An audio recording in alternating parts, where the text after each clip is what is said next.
Good afternoon, everyone. It's a little after 12. We're going to go ahead and get started. This is Richard Davis, Director for Alternative Dispute Resolution at the Department of Labor and Industry. Thanks again for being a part of this edition of the Campus Answer Hour. Real quick at the outset, we're going to go over just a few updates briefly, and then I'm going to turn it over to Brian Mack, who's going to be doing some demonstrations regarding filings. And we look forward to your questions, comments, same general ground rules.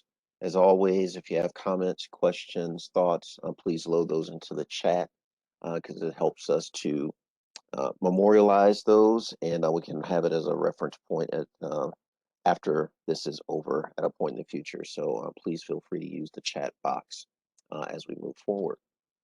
So again, we'll briefly go over some of the issues that we're aware of, discuss those, provide some updates and reminders, and also give you a sneak peek about what's slated for the release that's scheduled to happen overnight tonight and over the next couple of days. And then we'll turn it over to Brian for the demo and questions that you might have. So briefly, I wanted to touch base on filings and potential misfiling of documents. This is something that has been brought to the attention of me by my staff because we've gotten a few help desk tickets and inquiries over the past couple of weeks where there have been issues with documents being filed incorrectly. So just as a reminder, we just want to use this opportunity to ask users to please double check what you're filing under when you're in campus. Whether you're putting your information under a dispute or a claim goes a long way toward making the process run a lot more efficiently. And then in addition to that, this is just a general reminder. I think we've done this a few times, but it doesn't hurt to do it again. It's an opportunity to remind people that there are certain things that need to be filed with the Department of Labor and Industry, and then there are other things that need to be filed with the Office of Administrative Hearings. You can see here, this is a screenshot from information that's taken from our partners at OAH. Provides some good general guidelines about what needs to be filed where. I'll also put in the chat a link to this particular page so you can have it as a point of reference as well. But anything that we can do to ensure that documents are filed appropriately and properly, again, just makes everything run that much more smoothly. So it's a general reminder to everyone that we hope that you'll be a little bit more precise with the filings moving forward. And if you have questions, you can certainly reach out with those. But this is a great starting point, a great reference tool that our friends at OAH have that we tend to refer to. So please use that proactively if you have some questions. As far as, oh, should cut that out. As far as general updates and reminders, just want to remind people that we do have information online on the campus training webpage. And this goes back to videos that were done prior to go live that are still available and still useful as we are moving forward with campus. We don't want to lose sight of some of the hard work that's been done. Angie Andreessen, who was previously with us, had put together a few of these quick reference videos, and then some of the things around the Campus 101 trainings that Brian Mack and Aaron Frederickson had done. There's still some good, useful information there that we would just ask people to potentially revisit, or if you're new to campus or coming on board or you have new hires, it's a good thing to be able to share with them as well. So please refer to that and use it to help understand the system and potentially get out in front of any questions that you might have as we move forward with using the system in the days and weeks ahead. And then, of course, if you see information there or after you've reviewed it and you don't see what you're looking for there, you can certainly follow up with the help desk for any additional questions or to get clarification about how to use the system. A couple of general reminders for folks. There will be some system updates taking place in the next couple of days. So I just want to remind people of that. and I'll let you know that the system will be slower than usual heading into the weekend. So one of the great things about campus is that it's available 24/7. So if you have an inkling to go in on Saturday or Sunday and do some work over the weekend, just want to let folks know that the system will be a little bit slower than you might be used to. In addition, we are also making arrangements for our newsletters and campus answer hour sessions to continue. We'll be sending out an update with the date and time for the next answer hour set for the week of April 5th, probably on Thursday, which seems to be the day that we've typically done these. But just look for more information on that in the next few days. And please share that information with your friends and colleagues. And of course, at any time, if you have thoughts or suggestions about topics that we can cover or issues that you'd like for us to address, you can send that information directly to us via the help desk and just let us know what's on your mind. A couple of quick updates here about things that are slated to be released in the next couple of days. There are a few things we just wanted to call out and highlight. One is an expectation that we'll be updating the captions that go out in our notices so that they are displaying the proper entities. That's one thing that we've noticed here recently. We want to make sure we get that updated, and also putting the phone number, the correct phone number in the notice of mediation. I think that's been sort of blank recently. We've got that now set so that should list an accurate phone number in the notice of mediation. In particular, I want to draw your attention to the second bullet there about extending the system time out to 30 minutes.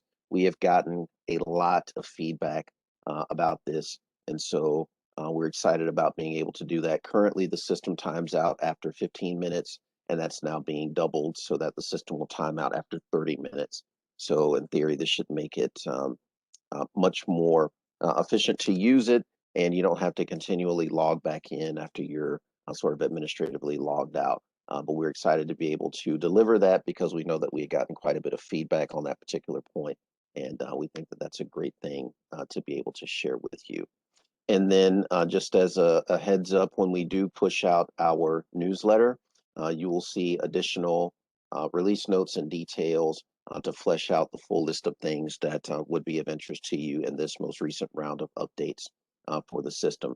So these are just some of the highlights, but there's a full list to come in the newsletter. So again, we continue to grow the system to evolve it and based on feedback from users and stakeholders.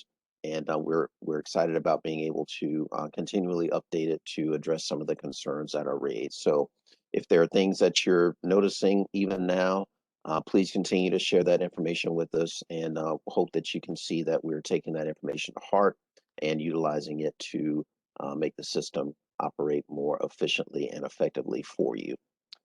So with that, I am going to turn it over now to Brian, and Brian is going to be doing some demonstrations on filings. And again, if you have questions, comments, thoughts, please load those into the chat, and we'll try to monitor that and use it to guide our discussion moving forward. So Brian, take it away.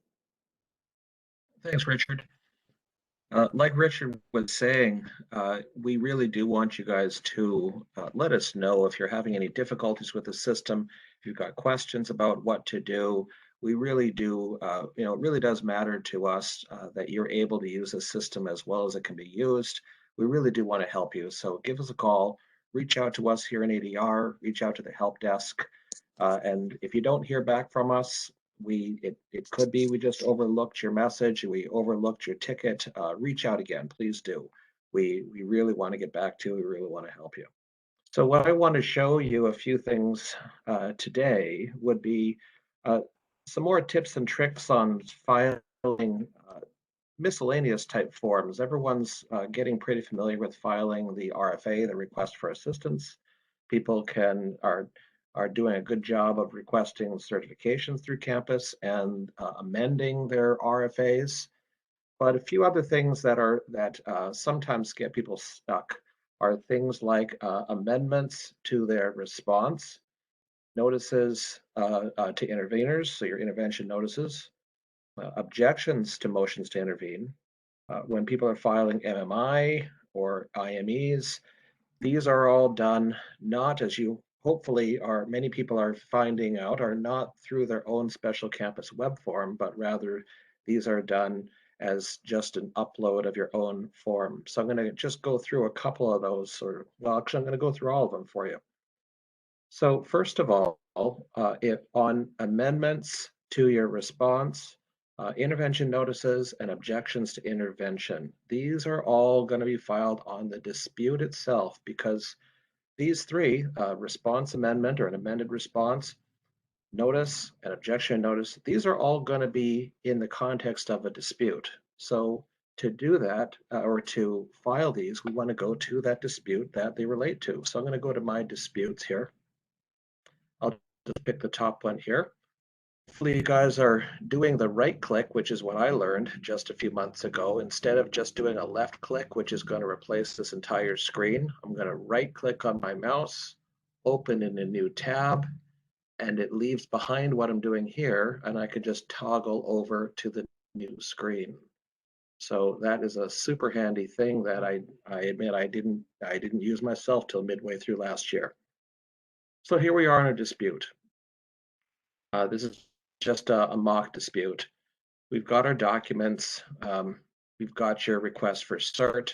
Let's pretend it were an RFA.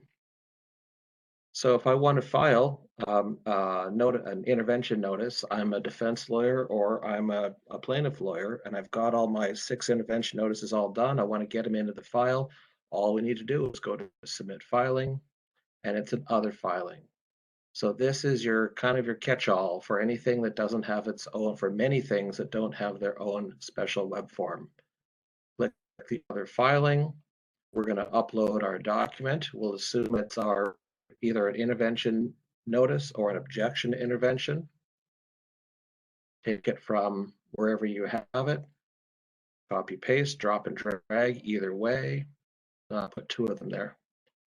Take one out. Type. We do have to do a type. There aren't very many choices, so I'm going to do correspondence to department. And here I will just say intervention notice. Simple as that. And upload it.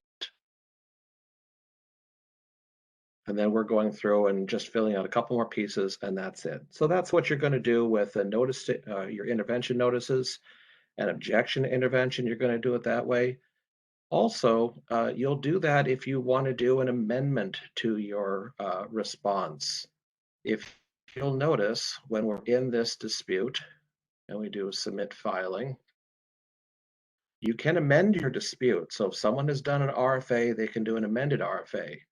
And if we are the responding party, there will be a response option here. By the way, if there is no response option and you are the responding party, let us know, because that means that almost for sure means that something was filed a little off in the RFA, and we are happy to correct it.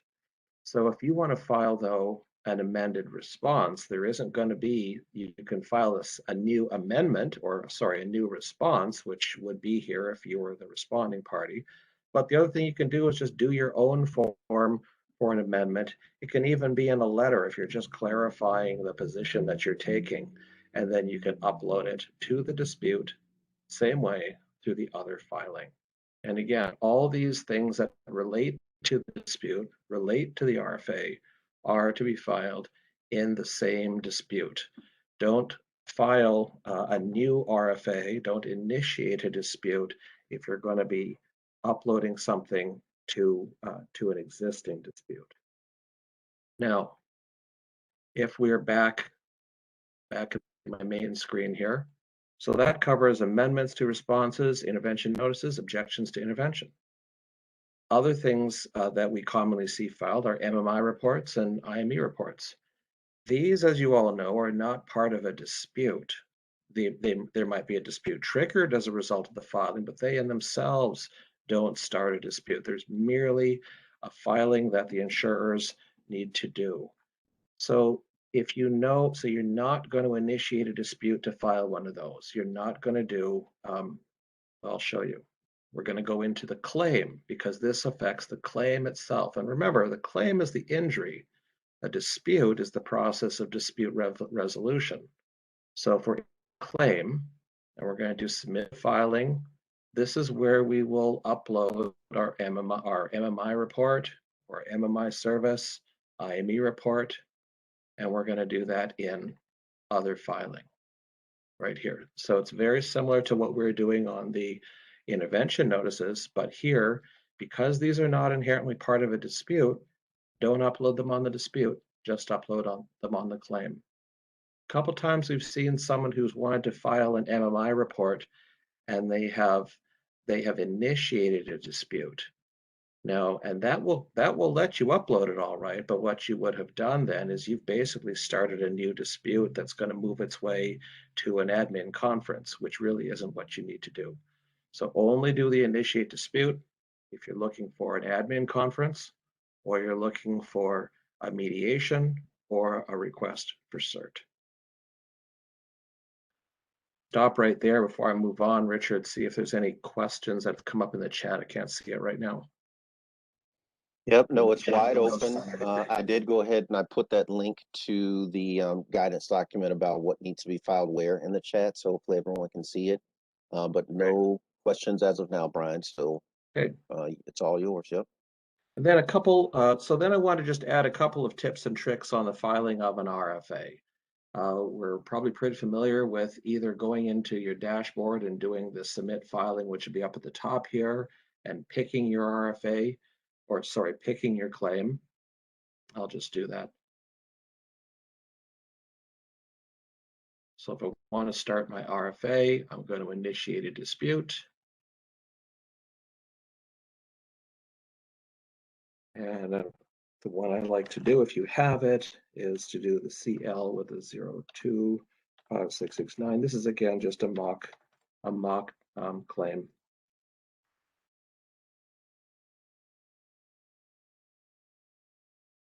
So the first tip I want to give you guys is on multiple injuries. Every now and then you want to file an RFA on 2 injuries or maybe even 3 injuries. You can do that right here.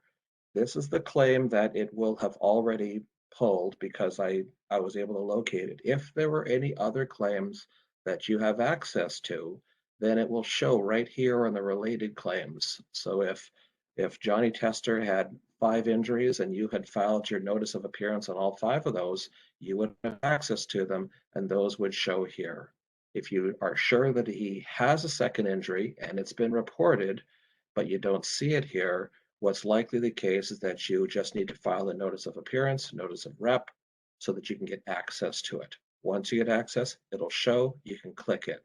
So then you'll have one RFA with multiple injuries filed. In this case, we're not going to do that though. So that's tip number 1. Tip number 2 is on the parties. You do need to select a party who you're representing. But I think where some people are overlooking is this section here where you've got to identify the other parties. If you don't pick the other parties, then they won't show in the caption. So in other words, the caption is dependent on you manually selecting the parties you want to be involved in this particular dispute. I think some people don't click it maybe because they figure that they've already located the claim, and so the claim will automatically pre-populate parties. It doesn't do that though. So make sure you click those parties, and if you want to add any other parties, you can just click that button and add whoever you want. Every now and then, so that's number 2, make sure to include these parties. And then the third thing that I wanted to tell everybody today is every now and then you will, whoever you click here, whether it be the employee or the employer, you'll get a message that says a campus doesn't have an address for them. And it's probably in red, and that's going to stop you and you can't go forward. What is likely happening there is that either you haven't given the address yourself, or for whatever reason, the address for this person in campus isn't there. So what you can do is give us a call and we'll get that address into there and then you can pick it. Now that's actually not even the tip. Here's the tip. If you're getting to this point, you save it as a draft, you give us a call, you talk to me, I get the address in, you go back and you're thinking it's still there. I'm still getting the message that the address, it's got no address, but we know we put in the address. What you have to do is basically reset campus by unclicking the person you're wanting to do. And we'll just do it like this. Click my party isn't there. Now you haven't selected anybody. Now, now that campus knows, now it's not, campus isn't set on that person who didn't have an address. And we're going to go back in. We're going to unclick this first.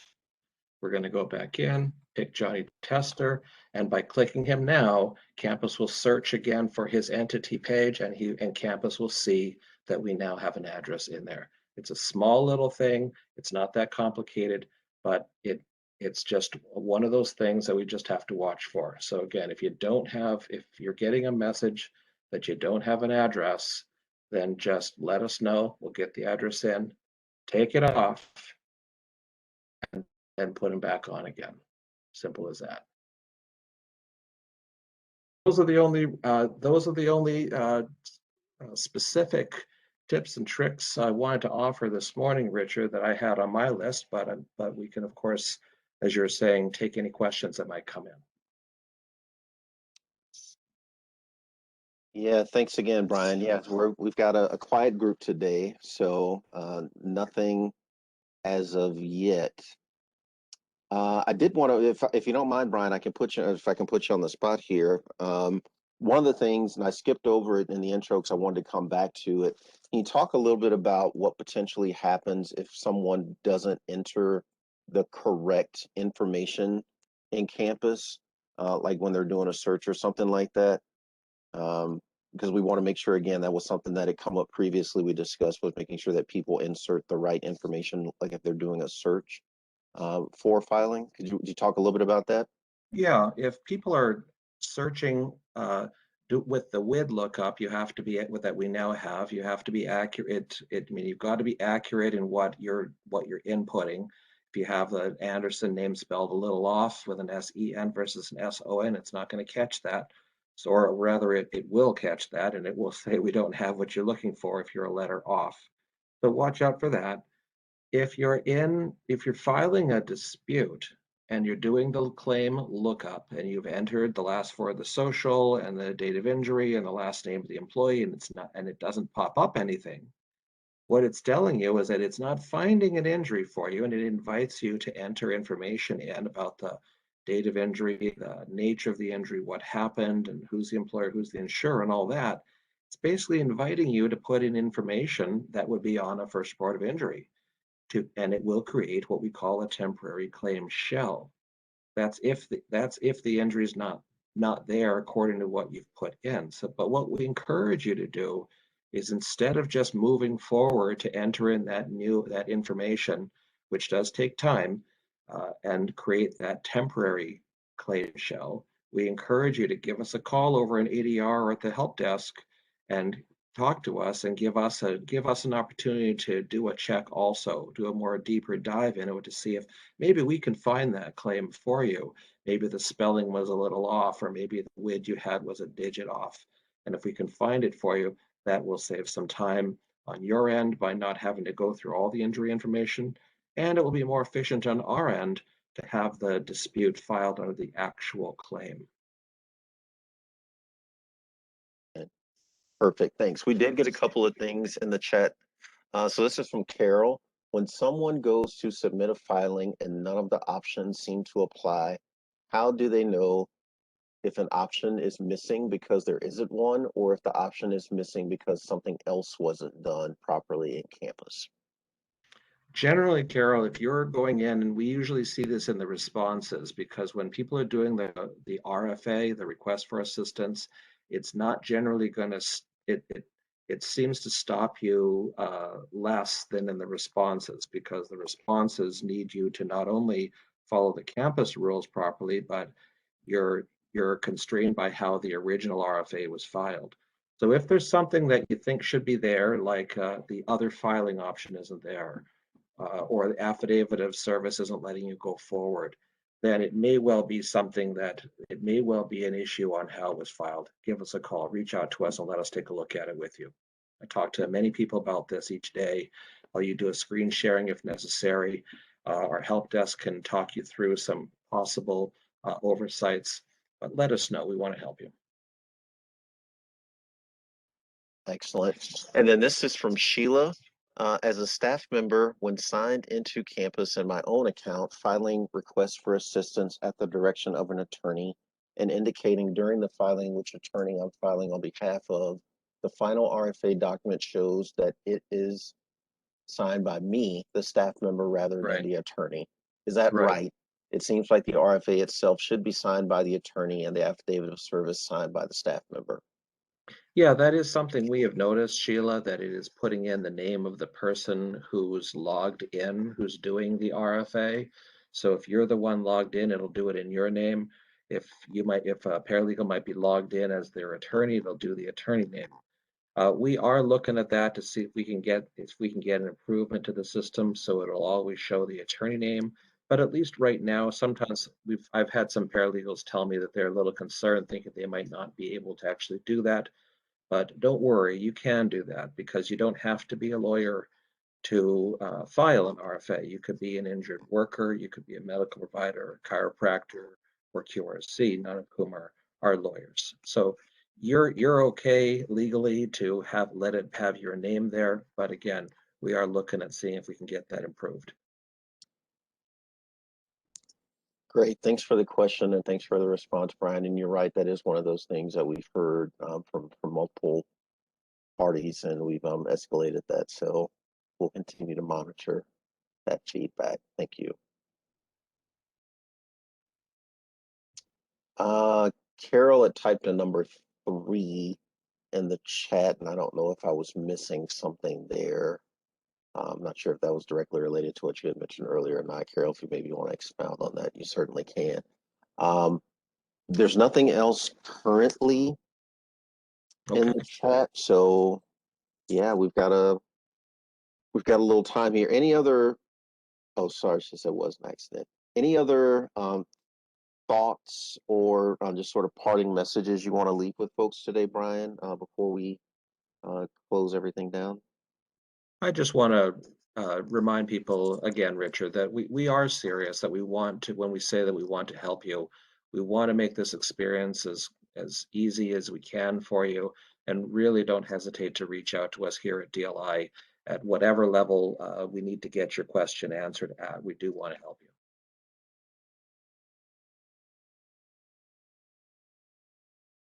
Great, thanks for that. I just put this a little out of order, but I did just want to remind people again, be careful when you're entering your information in campus. And just a reminder about some of the things that we had listed there we previously discussed. I just wanted to do that as a general reminder. Oh, and my screen is acting up here a little bit. You gotta love technology. Give me 1 second. Well, we'll figure it out. Anyway, we're coming to the end here. As a reminder, we do have, again, our newsletter slated to go out tomorrow, and we're excited about that. And at any time, if you have questions, you can call us, reach out to the help desk, let us know what we can do to assist you. And I can't stress enough, as Brian said, we're here to help, and we want to do everything we can to make sure that we're providing the support to our stakeholders during this time. So if there's nothing else, we'll go ahead and call it a day today. Thank you, Brian, and thank you everyone for being a part of today's presentation. And we will see you in a couple of weeks. Thanks again, everyone. Take care. Bye-bye.